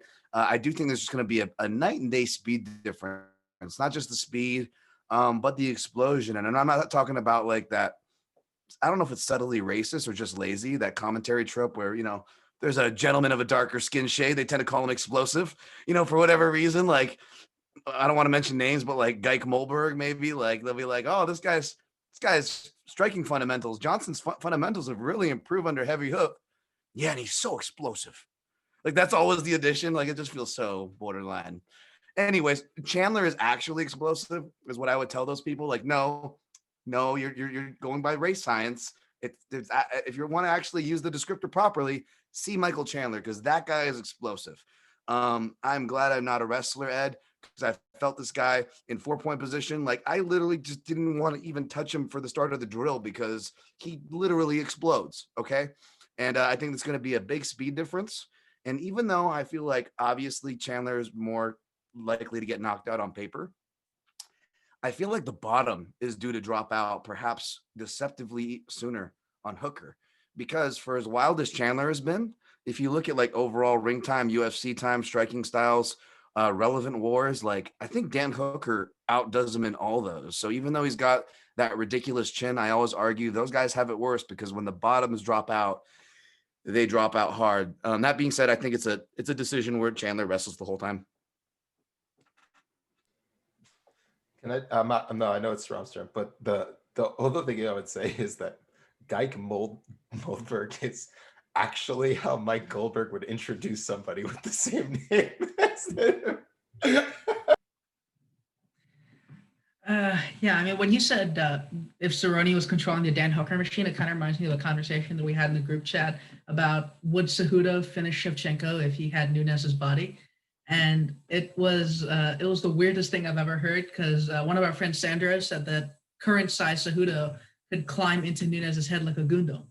So that's all I could think about through the whole thing.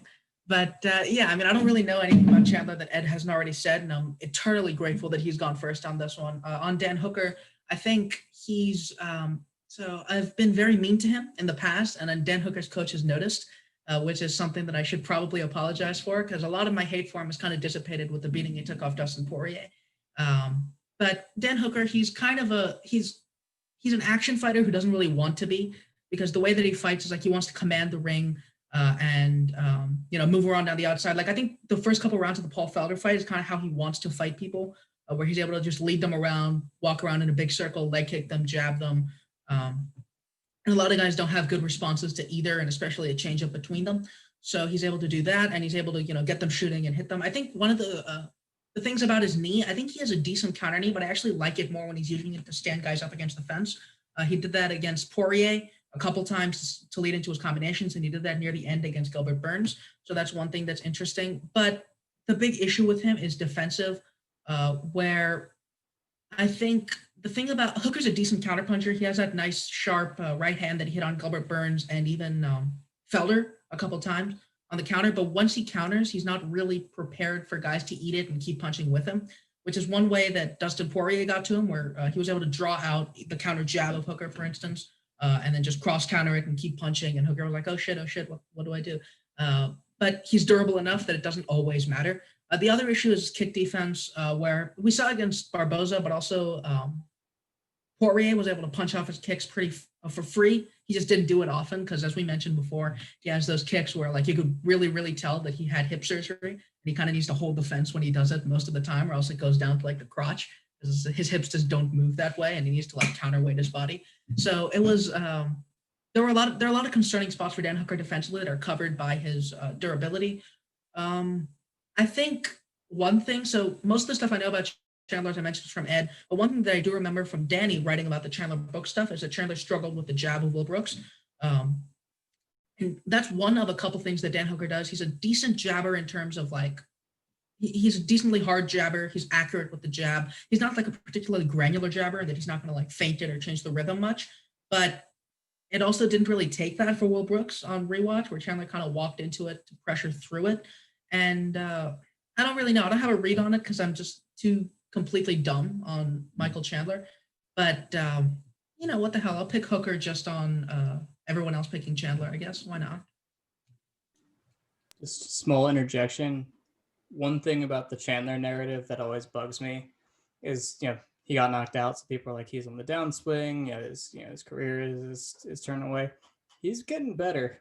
He's getting better technically. So you go back and you watch fights from 2013, 2015, stuff like that, and you're like, oh, he has these problems, or he does things this way. And you watch his fights from a year ago, and he has a completely different skill set. He does a lot of different things. So I don't know if he remedied at that specific problem, but it's just something to think about, and just my overall goal is for, even if he loses, is for people to recognize that Chandler was good actually and is good now. Well, you don't have to worry about me recognizing that, because I actually think Chandler's a fantastic fighter. I just think Hooker's a really super odd matchup for him. And there's also so much weird shit surrounding this. Hooker's coming off that absolute war with Poirier. Before they had the war with Felder, and then like 2 fights before that, Edson Barboza treated his insides like the worst punching bag that he's ever, like, I've never seen Edson do that to anybody for as long as that fight happened, because I guess only Hooker can take that kind of punishment without shitting himself completely. All of his insides coming out of and into the outside, but he managed to. And even then, it was like one of those things where he still wanted to go, and he just like keels over, like unwilling. It was crazy, fucking hell. So it comes down to this: is Hooker shot? Yeah, you're welcome. I like to get graphic. I don't know where Hooker's at durability wise. If he's still there, if his durability is still there, that's actually going to be a real problem for Chandler, because like I said, Hooker kind of feasts on people he can bully size wise, and that's a problem. Chandler, as good as he's been getting, and I don't think he's shot, but he's obviously doesn't have like a bulletproof chin. The guy can be hurt, he can be rocked, he can be finished. Granted, it's been by people who like Patricio Freire is not somebody to be ashamed of getting knocked out by. The Will Brooks thing is weird. I think everyone remembers that second fight. That was weird as shit. Also, he's had some weird injuries, like with that ankle injury with Primus. Like I don't. There's this wrestler. He was the British Bulldog's brother or whatever, cousin or whatever, tag team partner. He was very small and put on a weird, like an enormous amount of muscle through steroids, and it actually ended up destroying his body because his body wasn't able to handle that kind of muscle. I'm not going to say like Chandler's in that situation where his body can't handle the muscle, but I don't know if he's got that durability that he needs to. And that's a problem against someone like Hooker. If he isn't going to be able to take the shots, yes, Dynamite Kid, correct. Nice call. Also the drugs and abusive relationship, but whatever, we're not going to get into that. If Hooker's durability is there, Chandler's going to get hit with some stuff he just can't avoid because of that size discrepancy. That knee, that counter knee is going to be a problem. And like Ed, you pointed out, he's going to change levels. And I think that's something that Hooker is going to be able to plan for, especially with City Kickboxing behind him. While Hooker is not the best of that bunch, he still is with that bunch. And if you're training with Izzy, you're training with guys like Volkanovski, you're training with the same coaches, they're going to spot this kind of stuff and they're going to be able to take advantage of that. And I don't know if Chandler's going to be able to deal with that long-term in the fight. There's a very strong chance he comes out and absolutely blasts Hooker because he's so much faster and so much more explosive. And he is really good at disguising his entries, I guess, with those level changes to land the bigger shot. I've done this before where I've said, oh, the guy's got to be shot before. I did it with Aldo, and I thought he would, in terms of durability wise. I've done with Aldo, and I don't want to keep doing that. I'm going to go along the lines of, you got to show me that he's done durability wise before I'm going to just bank on it. I did it with Max also in the first Volkanovski fight. So I'm going to have to say that Hooker wins this probably by knockout, probably off a counter knee like he did with Gilbert Burns or Jim Miller. It's just one of those situations where I don't know if Chandler's going to have the durability to really hurt Hooker enough and get him deep enough. Because you did point out Chandler's cardio is incredible, and it is, and he can push an insane pace. Go watch that first Benson Henderson fight where he's just fucking owning Benson for 5 rounds, and then Benson just yells because he tries for the last 30 seconds of it. So it's just really fucking funny. So I got to go with Hooker by knockout, and I'm really annoyed about it because I want Chandler to get like an elite matchup because I think he matches up much better against guys like Poirier, for example, than he does with someone like Hooker. So, Dan, you wanted to say something? Yeah, I just want to add that I like that call and the reference to that first Benson fight because I was curious. Like, I didn't think I gave Hooker enough credit, first of all, and just want to state my bias if it wasn't already clear with Michael Chandler. So it wasn't that I'm trying to discount Hooker or his team, which, like Ben said, made some, great remarks from strategy to so on and so forth. And I could totally see Hooker snatching up a guillotine if he does what he did in that first Benson fight. Curious what Ed's thoughts are, but when he shoots and gets his head lower on purposely when he doesn't need to, and he would do that repeatedly, right? But I just wanted to state one thing that what Ed said, as far as I think it's a great note that I haven't made it a point to talk about enough myself, is that he is a different fighter. Not only was that a weird fight with the Will Brooks, right? Like if you look, it looks like he tries to do a hip toss and he Gray Maynards himself and he goes forehead first. But Will Brooks hits him with like 2 right hands so fast, and there's not a camera picking up his eyes. You don't get that angle. So you can't see or even guess, which is all we would be doing, where Chandler is at. So it's really hard to tell what happens there. But more specifically, this was a time where he was just trying to pressure through defense. It was as crude as it sounds, but you have to understand that there's 3 different Chandlers. There's the Extreme Couture Chandler where I met him. That's when he went through. I met him right when he was actually deciding on whether or not he wanted to even sign with Bellator. It was like the year before the tournament started, and he didn't want to wait. And he's like, I want to fight now. And I remember having him that conversation with my coach on the mats, and he ended up deciding to stay and wait for Bellator. goes for this run. My coach was Neil Melanson for grappling, but for boxing, he was working with Gil Martinez, who is a guy who taught me a lot. And I as far as boxing goes, and just made it a habit to roll with my crosses and do things like that. And you see Michael Chandler when he's fighting Patricky, right? He's rolling under his crosses. It's like, where the hell did all that go? Where'd this low-handed style go? It was when he went to Alliance. Now, I don't want to crap on Alliance. There's plenty of coaches there. Rest in peace, Brian Keck, wrestling coach, another coach that, like Neil, went from Extreme Couture to Alliance. So a lot of us guys from Extreme Couture, we would travel down to Alliance, not to follow Chandler, who moved down there with those coaches, but because we loved those coaches and we knew Chandler, so we would see and work with him and whoever else was down there. And it was a great gym. Okay, so I don't want to disparage.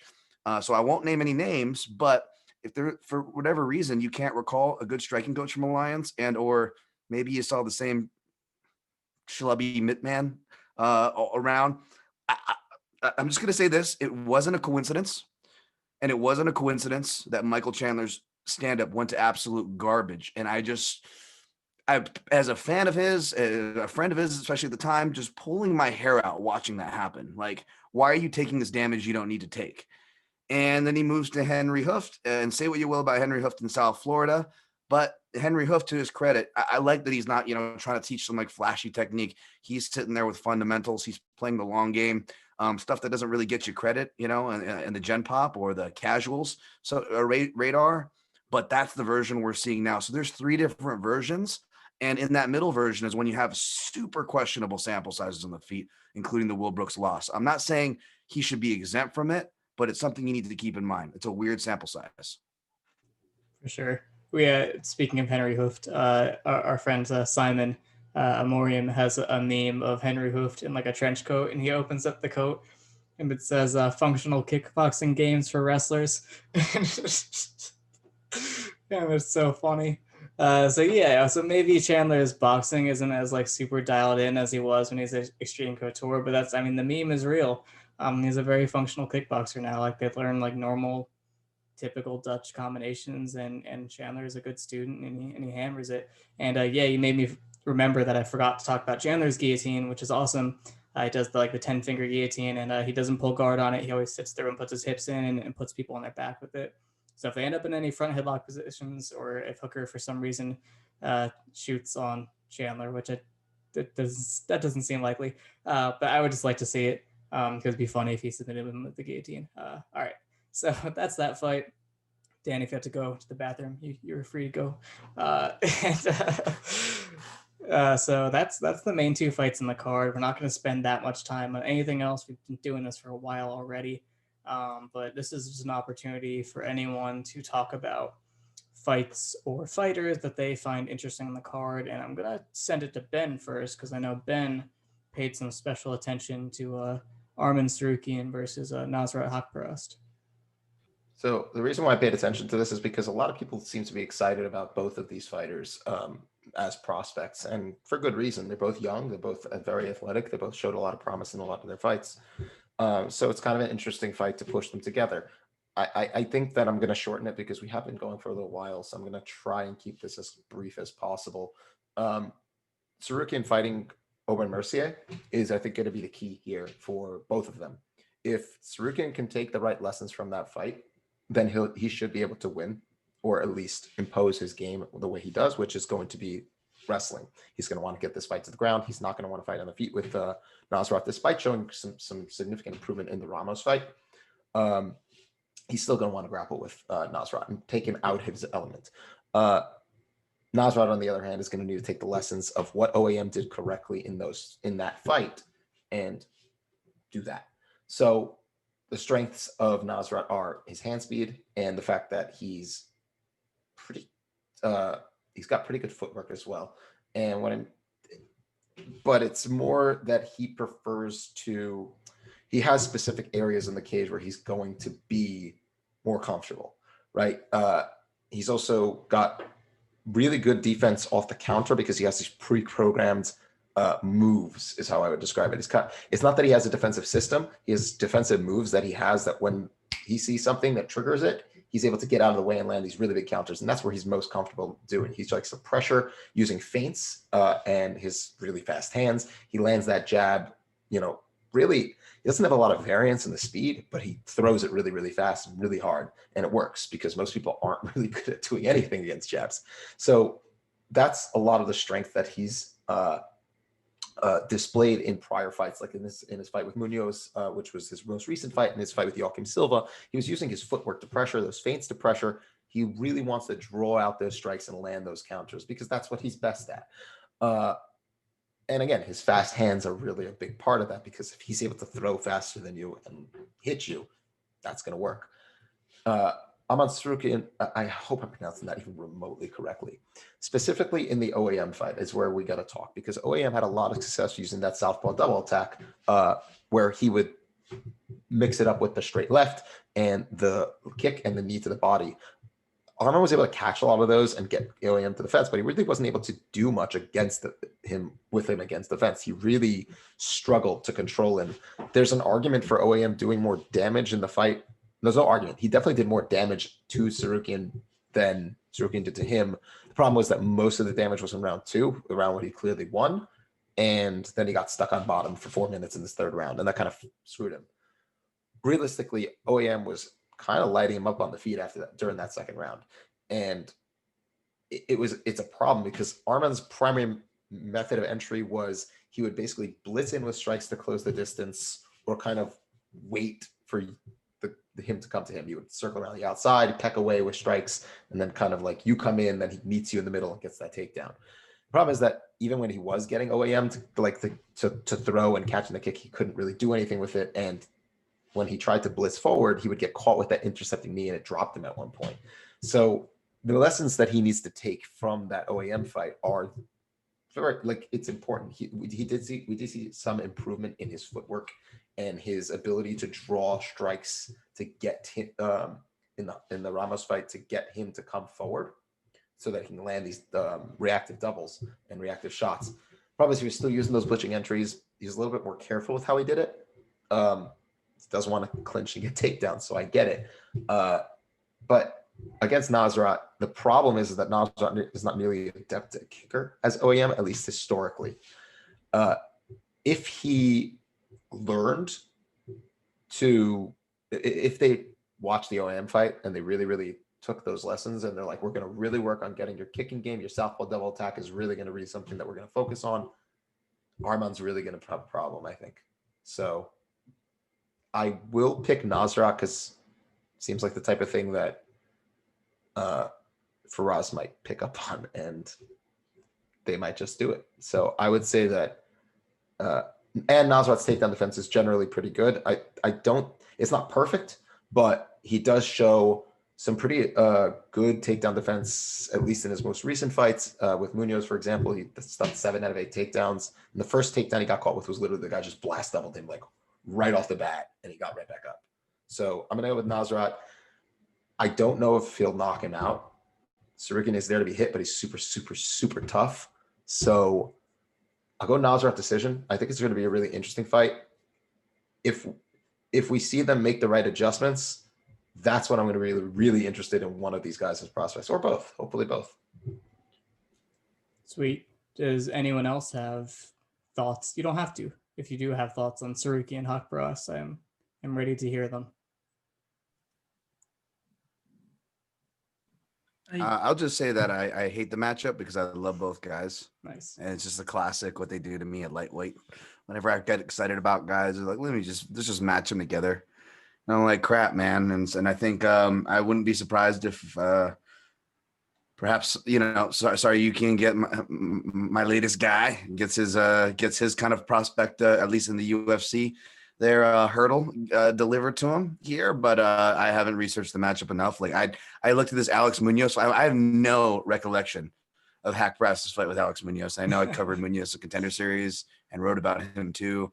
I have no memory of that fight, so I have nothing to say aside from I just like it because I love both guys. I just think they're neat. Sharon, what about you? Yeah, I mean, I'm not attached to any lightweight prospect except Damiris Magulov, because only one can succeed, and it has to be him, but it also definitely won't, so I'm already sad. But yeah, I think I like Haqparast a little bit in this matchup. I think Tsarukyan is, I believe he lost around to Davy Hamosh on the feet or at least he came close to it, which was kind of not good. Nasrat, his resemblance to Gastelum makes me be biased against him from like the very start, because Gastelum annoys me so much. Like he's like the same reasons Cody annoys me, Gastelum annoys me. But no, Demir will never be champ, by the way. But I think Nasrat is kind of like a Gastelum who has defense and is craftier with his footwork, at least on the front foot.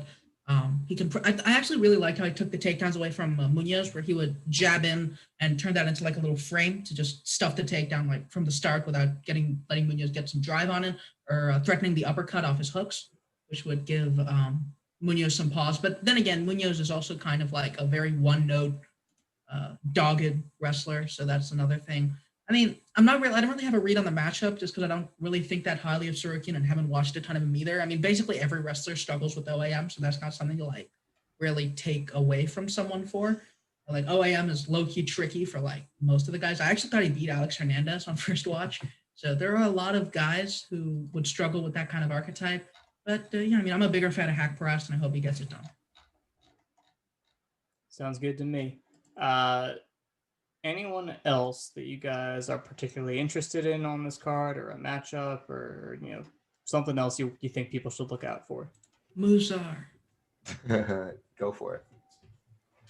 No, I don't have many smart things to say about Muzar. He's one of those TMT guys that Ed and Ryan love a lot, and I love him too, but I'm not as smart with them. I really enjoyed his performance against Grundy, where he jabbed him up after an initial scare with that. I believe it was either a Darce or an Anaconda. I'm not the grappling guy, so Ben is going to have to clear that up later for me. But yeah, Movistar is pretty fun. There were I believe in the Barzola fight, the comparison was like kind of a shitty Peter Yan, which was pretty dispelled because he's not shitty at all, but pretty much everyone's shitty compared to Peter Yan. He just has like some stylistic similarities with that pressure, high guard, jab, and like kind of the way they move. So yeah, I mean, I'm looking forward. I don't think Nick Lentz is a particularly compelling matchup for anyone good at this point, but moves are getting to dunk on someone who is a Nate Landwehr is always good with me. Yeah, I like him for wrestling reasons, but also that he's jabby and body kicky, which is great. Yeah, there's some things I just quickly want to shout out. One, Jessica I, Bulletproof, is going to be making her appearance. I don't know why people aren't asking how she's doing. I think it's really important for that. I've been wondering for a while how she's doing. Everyone asks who is she Jessica okay? I and not how is Jessica I. I don't know, like that. To be fair to Jessica, she gave us one of the most memorable MMA moments of all time with that attempt to get the crowd to go, here we go, something, here we go. Here we go, evil, here we go. Yeah, that dumb shit, Woof, woof. which you better know that the crowd's going to do it if you're going to do that. Holy shit. Matt Frivola versus Ottoman Azaitar is either going to be really fast knockout or fun as hell, because Frivola is generally tough as nails. So if he could like eat the shots of Azaitar, that could get fun real fast. Ribas Rodriguez, honestly, it'll be fun. Like, Rodriguez has garbage takedown defense, but throws a million strikes. And Ribas is a pretty good fighter, it seems like. So that should be interesting. Carlos Jr., if he doesn't gas out in round one again, I mean, he should be able to beat Brad Tavares. I actually really like Brad Tavares. I think he's one of the most underrated middleweights that goes around. He's kind of just solid everywhere, but his durability seems to be going. I think that this card is actually really solid. Pena versus McMahon. I'm not interested in the fight. I just really want Sarah McMahon to win. I really do. She's so nice. Guys, I've met her. She's so nice. She trains at Marcelo's. She's a sweetheart. She doesn't seem to actually be a fighter. She just seems to be doing fighting. If that makes sense. Yeah, it does, because it feels like she's always winning the fights till she gives up a sub. And that's going to make this fight really hard to pick for me, because I am not high on Pena, so I don't know what to do there. And I feel like I gave, full disclosure, no one on the Junkie staff picks, which haven't come out yet, picked Jessica I. So I went in and changed my pick from Calderwood to Jessica I. So I'm gonna go support. I'm gonna support Jessica. And last thing I'll say is Azatar versus Frivola. I picked Azatar, but I kind of want Frivola to win just to see if he can make it out of Abu Dhabi alive. Jesus Christ. Okay. People need to Google why he said that. Steamroller. Oh God. First of all, I'm actually picking I because Calderwood just generally doesn't do well with people who are willing to wrestle her, and Calderwood is also really slow and a slow starter, and it's not a good thing to be against someone who's going to try and take you down. Khalil Rountree Jr. fighting Marcin Prachnio is like the UFC going, for the love of God, Khalil, fucking knock this dude out. It's like the easiest person we can give you. Fucking do it already. That's another low key bad. Real quick, that's another low key person I got to name drop too, Khalil, just because I knew that this kid since he was like overweight, 300 pounds, and we were at the same hardcore shows together. And he was just some big kid in the pit that I really tried to avoid amongst other big kids in the pit. But so it's always cool to see him. I'm like, oh crap, he's a fighter now. Oh, yeah. Awesome. And he's a nice guy. He's amazing. A nice guy, low-key. Two more things to shout out. Andrew Sanchez might win, but also might gas out in the third and die. And Amir Abazi, we interviewed him. He is an excellent grappler, super nice guy, smart guy, and he made a lot of improvements after his only loss. I don't know a lot about his opponent, unfortunately, so I can't really break down that matchup, but I really, really would like to see him get another win. He's a really exciting flyweight. Make sure you guys send him some love, support him, and tell him that the fights I sent you, because the guys seems to be doing things right. I'm looking forward to the fight. Yeah, I know like one thing about his last opponent, which is that, well, I know two things. One is that he loses a lot, and two is that he looks literally like a baby. Maybe want him to win. Yeah. Yeah. That was going to be my two notes, is that he looks like I don't know if Jim Norton ever toured Kazakhstan and impregnated a woman, but he looks like half Jim Norton, half Kazakh baby. And not only does he lose a lot, but if you go watch the fights that he loses that are like an FNG, he's actually getting the wins. Like he's going into like Russian hometowns. Like it's almost like he's being brought by the loser. If you look at his like the setup to the way the commentary is talking, and then I'm pretty sure he lost like at least 4 of those rounds. Like maybe he won 2 rounds if you're being generous, and he's like getting like 49, 46s from judges. I'm like, dude, this guy is like gonna pull upsets when you don't think he is. But aside from being durable and frustrating, he is Kazakh Jim Norton. He also beat Ali Bagautinov. So he beat Ali. Yeah. Right. Gotcha. Cool. This has gone on for a long time. It's been lovely, but I fear that a long run time will scare people off from listening to it. So we're gonna end it. But with plugs. So first of all, this is happening. This is staff predictions, not to be confused with staff picks, which is different. This is the panel. It is a podcast. It goes on YouTube and other platforms for podcasts, but there will also be an article for staff picks. And we tried to get Zach Makovsky on this one, but he's training like a loser. Zach Makovsky will be writing in for the staff picks article. So I'm excited about that. So the article will be out before the fights. I can't promise a day. It'll be out before the fights. And then Sriram and I will be doing the MMA podcast, trying to record tomorrow, and then we'll see if it's out. Hopefully the same day, probably. Probably everything's going to be out Friday. And then things that are already out. I published today Wrestling for MMA, and Dan already listened to it somehow. I don't know how he does this. But yeah, I published it. I talked a little bit about Chandler Hooker, basically said the same exact things I said here, except I didn't forget the guillotine thing. And I talked about like Umar Nurmagomedov's performance on the Chiesa Magny card, and then I did a full commentary on the Chiesa Magny fight because it was wrestly and clinchy and body locky, and it was interesting. So if you're a patron of the fight site, you can watch the commentary with the video, which is very illegal. But how are they going to catch me? They can't. It's paywalled. So there you go. You can watch the fight with my commentary, and I at least once per round I stop it and I go back and forth to break things down. So there you go. So that's it from me. What about you folks? Well, good. You got nothing? I mean, I'll follow Dan. Beef jerky. Yeah. Buy it. I've told Ben before I can't buy his beef jerky. I've had bad experiences with jerky where it's very the meat can get kind of stringy, and it gets in between my teeth and it hurts and it makes it feel like I flossed. And I just whenever I think about jerky, like my mouth starts to feel like it's bleeding, and it's just very unpleasant. That's odd. Association That's that I odd. have. But Yeah. also This my is the best jerky is podcast I've ever been on. also my Just to say. jerky is not very tough. It's actually very soft. It's like more like a steak texture, which is I don't think you'd have that issue with it. But when the pandemic is kind of not really You'll an hold me issue, down and force feed it to me. Is that what you're no, saying? I'll let you taste it if you want, and if you say no, I won't give it to you. That's not as exciting, but okay. Remember when I mean, Dan said I'll there were no force- corporate sponsors?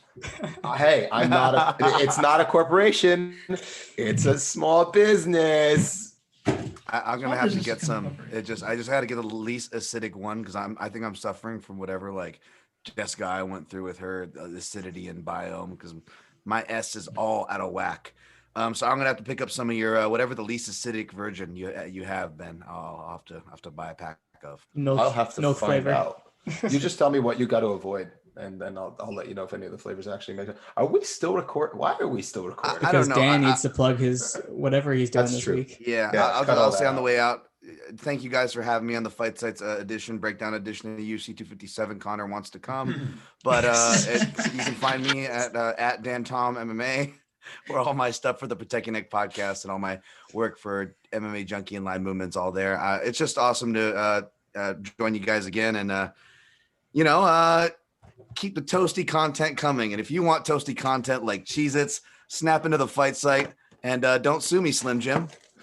You didn't have to pee. You just wanted to get that box of Cheez-Its. It's multitasking. All right, I'm cutting it. It's over. The end.